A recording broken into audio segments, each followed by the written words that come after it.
Bonjour, bonjour, bonsoir, bonsoir. La voix céleste. Vous allez belé partout dans le monde. Vous allez Kolanda Biso, Nangela, il y a Internet, Angela Internaute, Wana, niveau États-Unis. Namoni Pasteur César Munganga. La pétroning en Europe, na Suisse, maman Konde Chita, la mère des opprimés. Tu es toujours en France, maman Kabasi Charlotte, na Belgique, maman de Charlotte, Bozana. À niveau Asie, Océanie, en Afrique, sans oublier en République démocratique du Congo. Ils allaient émission à Bino, ils allaient moi Nabino Moïse, Mao Kantibal, de tout ça, la décryptage, il y a actualité politique. Alors, on est toujours dans la ligne dans la ligne Moupaya, ou déjà au message, on a un président Armand, Azali coordonnateur au Parlement debout. Président Armand, on a tout ça, décryptage, il y a actualité politique, la situation en Boka. On a pu ces pays, à ça le commentaire pour la plainte à Kabila. Quand on peut avoir Tshisekedi, à Soukisi, Ilunga comme Baba. Des a toujours que non, finga na comme devant Mutango, Ilunga banda itasi, tout ça, il y a tout ça décryptage à visite à caméra et puis à la FCC, tout ça décryptage à Argentine. Président Armand, bonjour. Bonjour, moi Lamboka Antibal et Lombe Mobali. Ouais, bonne santé. Ah, santé pepele, na ngolu en Zambé, tous allés on a toujours pour nous défendre. Mora Nabiso, Mozamboka et puis notre cher parti UDPS. État des droits en marche. Ok, bah, on va aborder le premier point. Il y a réunion à conseil des ministres. Il y a comme Baba à réunion. Fatih finalement, si Bablo a mon bout. Bablo est là, mon bout, n'aime pas. Au cas où, comme d'ailleurs mon bout, mon mot, ou le bateau, ou le basouté. Il y a une réunion à conseil des ministres. A combiné Baba. Comment tu refais ça? Ah, il a fait comprendre le Canada devant moi en Koyi. Ah, comme une Koyi. Je crois que le lot est la vérité, la vérité. Il a ça papa, peine dans habité ceux qui besoin de avec ça que c'est bête parce que chef de l'État, je suis trop chargé vraiment, je suis embêté, inquiété. Moi je vais mourir, je sais pas qu'est-ce que moi je peux faire. Mon konzambo que Zara yo moko. Le lot Jacques Ilunga akenda tika biso, napesi le lot bande ko na nyo surtout mboto bazola nangai. Oh bah bien Mme Barma, vraiment beaucoup de mes condoléances dans le biso Ilunga. Sorazala qui n'a vu Jacques Ilunga au conseil chef de l'État et ça n'a pas participé ma mingi la canisse na Tongo mingi. Mais la comme ça bandeko Ilunga la belle Ilunga Kamba miwe. N'avait pas bandeko yo katoni ni miwe avec toutes ces déclarations bidon au bah la déclaration au niveau à médias. Mais le loyo Ilunga devant chef de l'État, na conseil des ministres, Ilunga Baba, depuis le début jusqu'à la fin. Allez, ça dit à quoi? D'abord, aborder Koutangote, bon, on a évité ce Ilunga déjà malade de banda qui est pour le qui il faut d'abord, mon konzambo gaza muté munene muté bolamo. Ilunga soki bako évacuer que n'Afrique tizala calme trop tard la dossier na yo. Pour commencer la sécurité.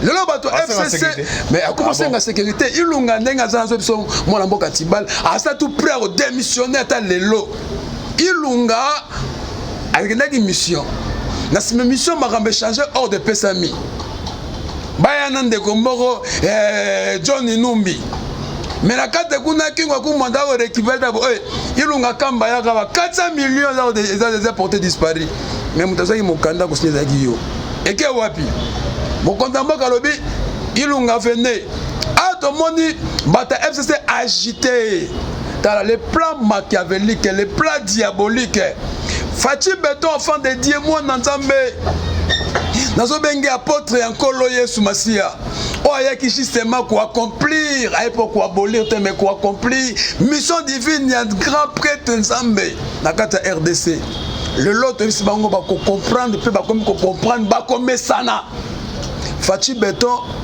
abi Ilunga na monde na hôtel en particulier donc na réunion conseil ba ministre au bordé ba point oyo mais entre temps de quoi ça qui déclaration bidon porte-parole à Ilunga Bekomu Kwata on comme dictature mokonza mboka aza institution ya suka sommet oyo so ko engager la signature à suka mboka ezalié.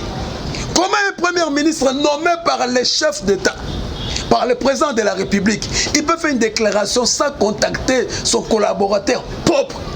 Parce que c'est lui l'exécutif, il y a des exécutifs, il y a un mouvement. Mais les loyaux, Nakata c'est après réunion, la vérité, bimi. Au moins, il y a des quoi qui porte parole, à bimi, il y a des services à renseignement, à attendre rien.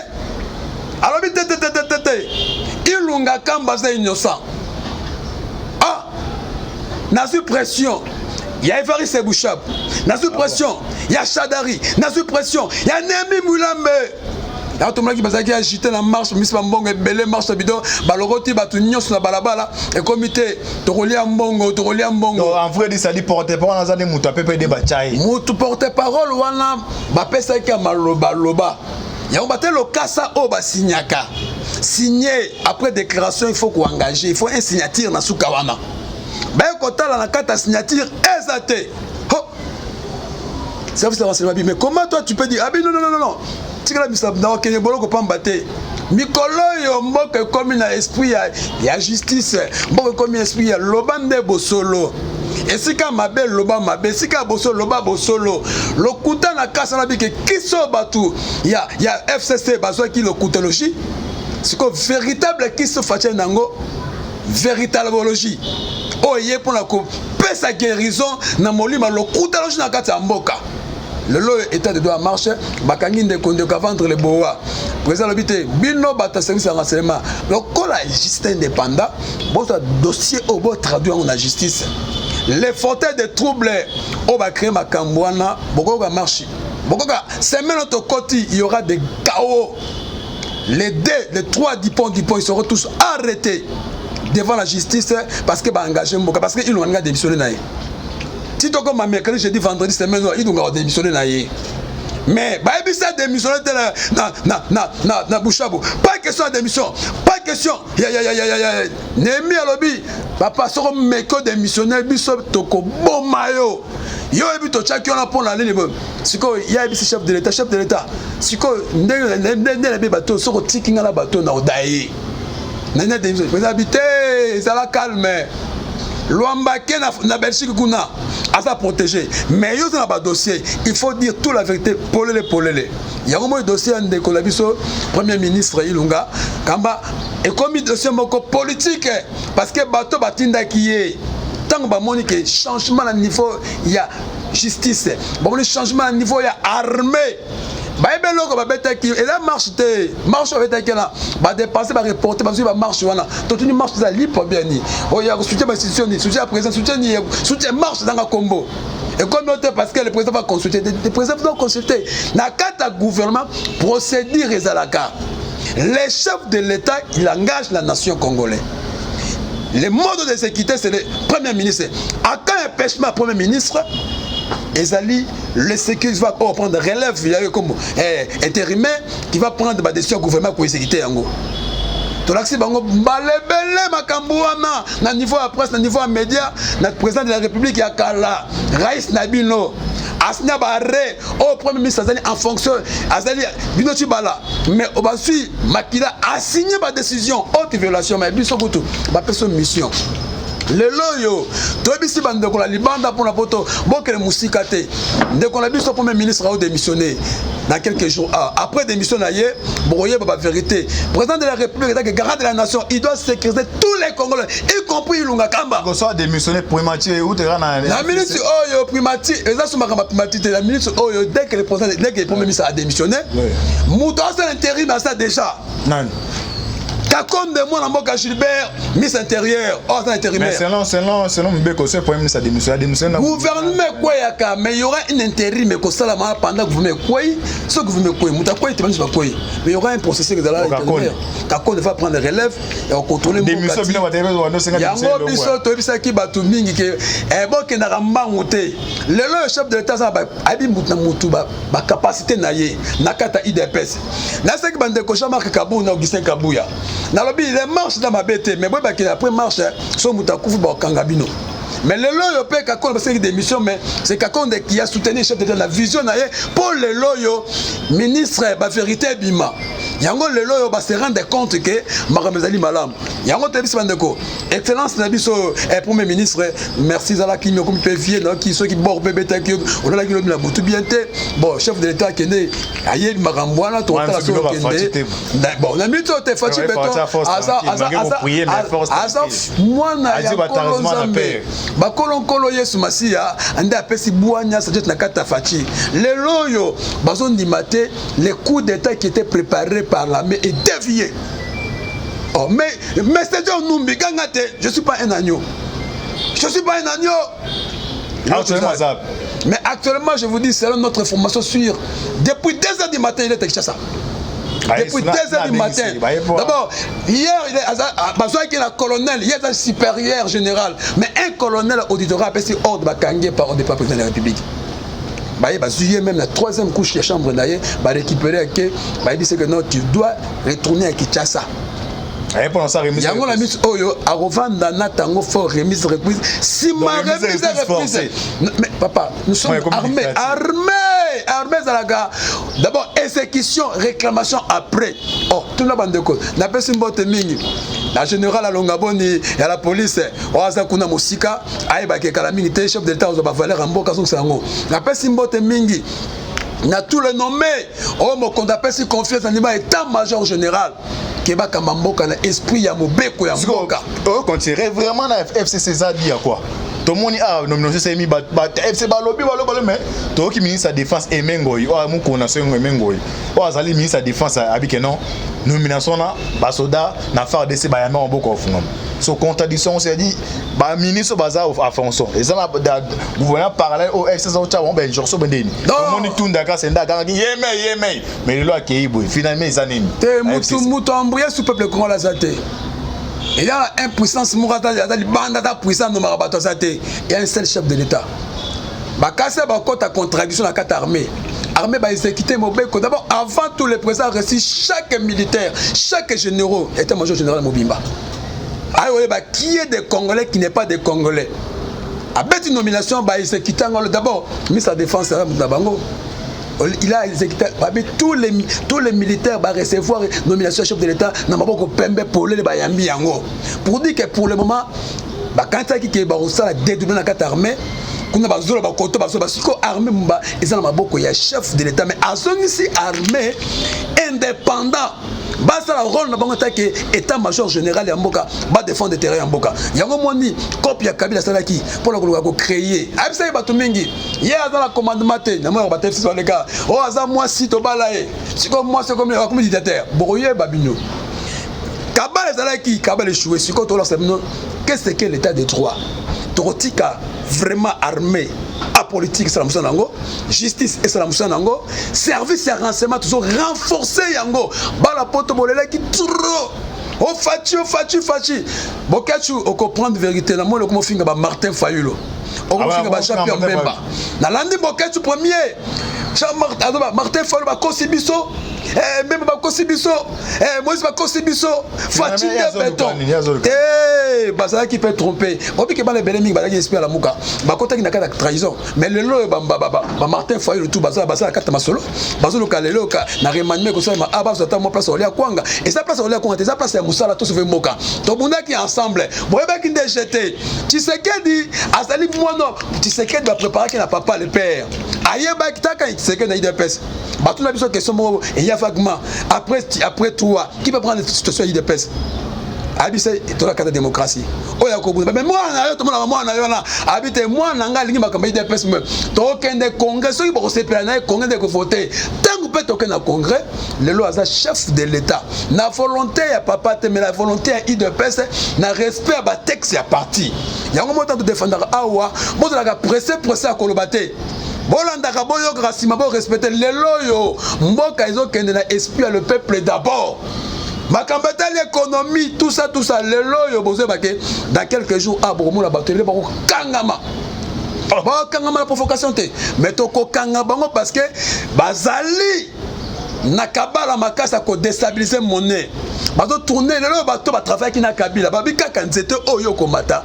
Yango ndoko kita. C'est que de comprendre que non pour nos bateaux calmement respecter mboka ka bango yo yaka yo si yo le kakoto azuba commandement à l'islam musala na yo parce que yo kosa trahison ta cas de trahison mukuata yango moni mona mboka ilunga kamba pour la chute côté wala ilunga kamba a se rendre compte après le na suis grave problème na âge nanga na kufa oh président Odaye na âge na komi nango so 80-70 ans so abetinga 25 ans ndi kamere na comme ça na Odaye président ezangate signature nanga ezana quantité eza solo o eza solo ba vérifier eza pe solo siko justice na minute oyo eza indépendant toi Nemi okendaki na prison okendaki koremercie okota la caméra pas maté les cabales qui étaient préparés yo nemi na bato na bambongo et bosali moi kabala moke lelo du dossier à caméra qu'est cache la visite il y a à Mbongo na ya Nemi et pas il y a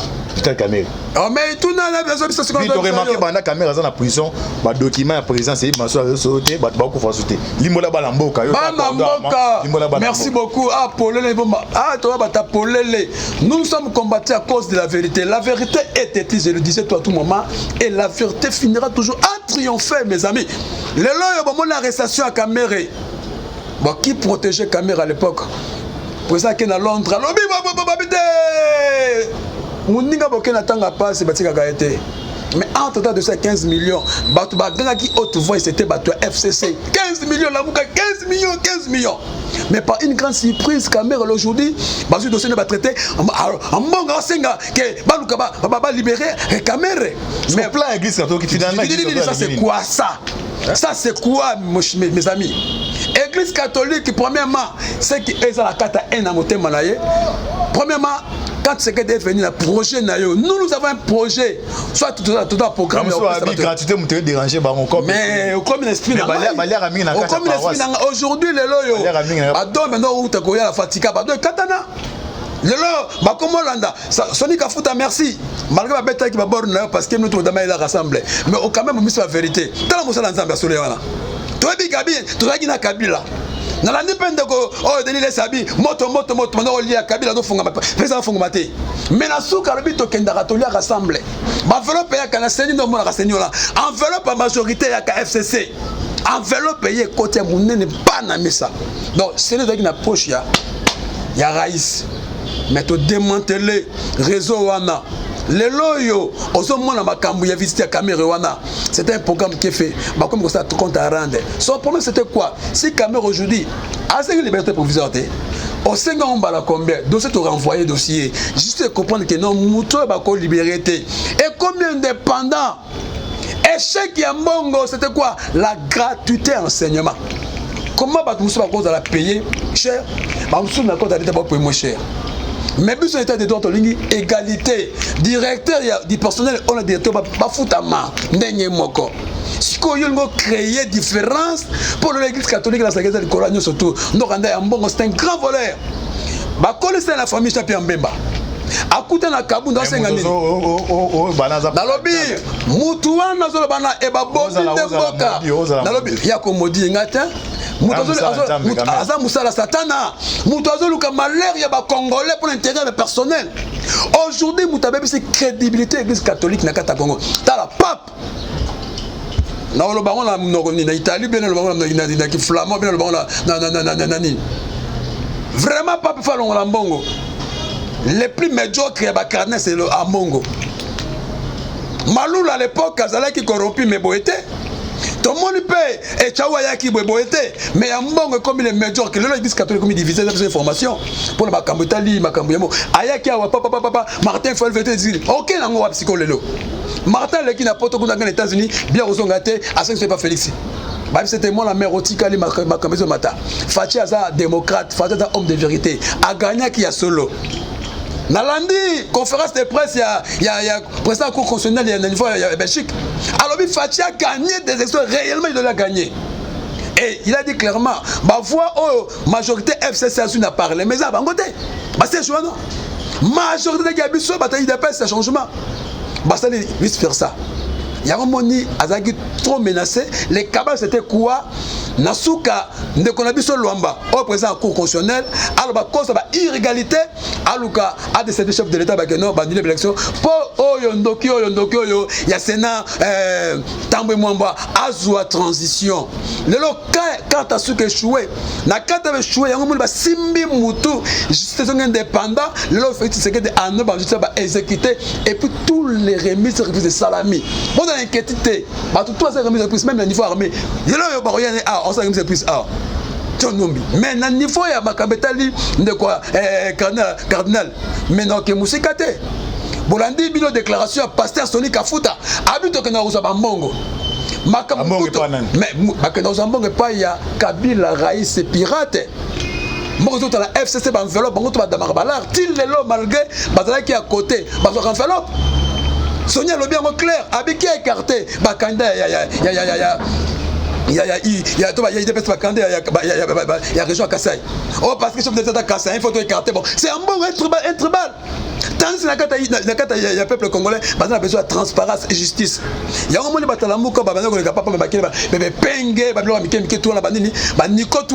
la communauté. En tout cas, on a compris que le chef de l'État Félix Tshisekedi a commencé à Moussala. Dans la ligne de Kolanga, Mike Moukebaï. Alors, il y a un démon conti. Fatigué. Tant on a le baba qui pris ça qu'on le bat trop. Mais le loyo bat bazongi. Il y a un autre ici, bande de collaboration diaspora, congolais, partout dans le monde. Na dirait pas de collaboration anti-balle. Boy, bah que ma solo et zongi. Vital Kamere, il croyait de sortir pour Aluka, basta sa rébellion. Mais la mise autre ba awa, bande quoi na kabala basta la kita la ka. Directeur cabinet 1. C'était Vital Kamere à l'époque.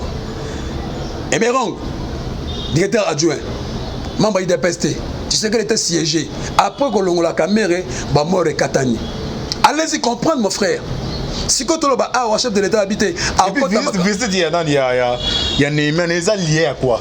Némi, premier matin, Némi a su chasser ma soupe à la prison. Non, ils ont confirmé, prisonnier, ça a jeté. Donc, quand tu as prison, tu as prison, la carte de Kangama, tu as un monde à part. On a monde sur donc condamnation sous carceau comme on a pris dans la prison. Donc on n'a pas prison pour sortir sur la tête. À côté à vivre, ma prisonnier, ma rambézé, yo, ma comme ça peut être Congo, qu'on a yo, Némi yo. Ensuite, ma souba après raconte, bango va qu'on négocier parce que ne copains qui va négocier. Pendant qu'on préparait rumeur qu'on a quatre la population pour pas provoquer créer des ordres. Mais malheureusement, tu as déjoué coup avant à travers le chef de l'État parce que tu as mieux informé. À niveau il y a armée, état-major échangé, commandement échangé.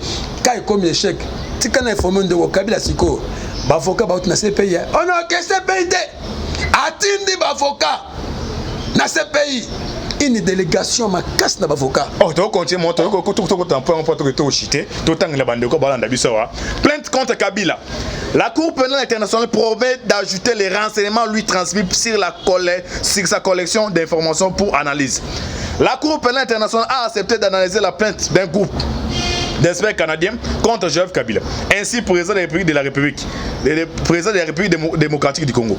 Dans une correspondance adressée au Parlement canadien pour la justice internationale mardi, le 21 juillet dernier, les chefs de l'unité des informations et des éléments de preuve du bureau du procureur de la CPI remercient ces collectifs pour les renseignements leur transmis et promet de les ajouter sur sa base de données des informations sur la République démocratique du Congo pour analyse. Entre guillemets, je vous remercie des renseignements que vous nous avez transmis. Nous les ajouterons à notre collection d'informations sur la RDC et nous en ferons l'analyse avant de les transmettre aux employés du bureau du procureur qui prendront les mesures appropriées. En 2003, par suite aux diverses communications portant sur ce sujet, le procureur a indiqué que la situation en RDC devenait prioritaire pour son bureau. En avril 2004, la situation en RDC a été déférée officiellement au procureur par le gouvernement de ce pays et en juillet 2004, le procureur a annoncé sa décision d'ouvrir une enquête sur cette situation. Lorsqu'il a fait l'annonce, le procureur a souligné son intention de viser les personnes portant la plus grande responsabilité des crimes commis actuellement en RDC et révèle de la compétence de la Cour pénale internationale. Président Armand au monde de Mamezo Kenela. Donc, requête. Oh, bah, faut qu'on ait pas ici. Bah, oui, plutôt, bah, ça faut moi commentaire, ok. D'accord, merci. 3 minutes. Ok, négocier, tu peux ça, mon de la fin. D'accord, merci parce que nous avons que ça soit la durée de le temps, le soleil finit toujours à apparaître. Marambo, tout le bango, ensemble. Au quotidien, makila ba Congolais talo itanga boye. Batu bazumbo kanotage, ba Congolais banyoka ba leli na este. Plus de 6 millions de morts, 8 millions de coups chaque jour. Mikona Mikolo. Le lot économie en mboka comme géré dans un individu. Ba bien public à l'état nous sommes mutazu en oiseau géré comme le est personnel. Zamboza wapi. Je sais bien que madame OAC pays Fatoda qui corrompu déjà avec tous les occupés.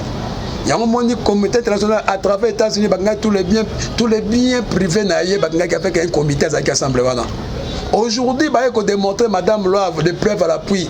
Et na remercier na banqueteur, il y a ONG canadien, il faut renforcer la banquette, na CPC, il faut remercier bango aussi sur un plus par rapport à dossier Kabila. Kabila a déjà na auto benga mukangami. Asa muto déjà asa arrêté et quelqu'un qui a bappé sa mode de souka, il va exécuter plan wana. Le lot bata CPI va comprendre la vérité oh il dépasse maintenant le bango depuis 18 ans passés. On a plan d'exécution et arrestation à BC Kabila à travers ces pays. Mais chef de l'État congolais, Rongo Nyaming na sagesse divine dans ma PCO. Ça soit lobby dernière alliance wana koufi te habitala c'est koufa te to connaît alliance wana mais bah justement dans l'accès la peuple congolais et puis batalamuka va comprendre que c'est vrai muto un grand politicien aujourd'hui bande quoi il y a ces pays ça fait au moins 2 semaines à Kinshasa awa baza a pour la exécuter plan wana le loyo exécution il y a tout auto bengi makambe batama ke 1000 à poisa et puis moi ces pays a sepeli na banqueteur par rapport ya kozwa au Italie banquette mususu bazaki na courant te ba ça un plus mot de la fin par rapport à ma caméra Kabila va tout ça numéro na biso et ça justement to comme un accomplissement et moi commentaire mon qui pour na Kalev na balabala oh na kamwe Kalev un diable qui a fait souffrir Armand Mayamba na katia en pendant au moins 2 mois na cache mabele à cause de la démocratie à cause toujours bimisa la vérité na balabala à cause du combat UDPS il y a même ça bato ba bundité ko ça presta ko le bata ko critiquer tant que to côté ba cache de la quitter tant to côté ba cache de Kalev na balabala. Mais quelle honte, c'est un démon, c'est un sorcier. Atiki batu combien la cache mabele, combien de personnes, le lo bandeko ba koufi. Na niveau ya bandeko na biso ba niveau ya Canadien, États-Unis ba koufa kiwana. Na ya kamuna sapo. Qui est le commanditaire? Qui est mutaï exécuter le plan là?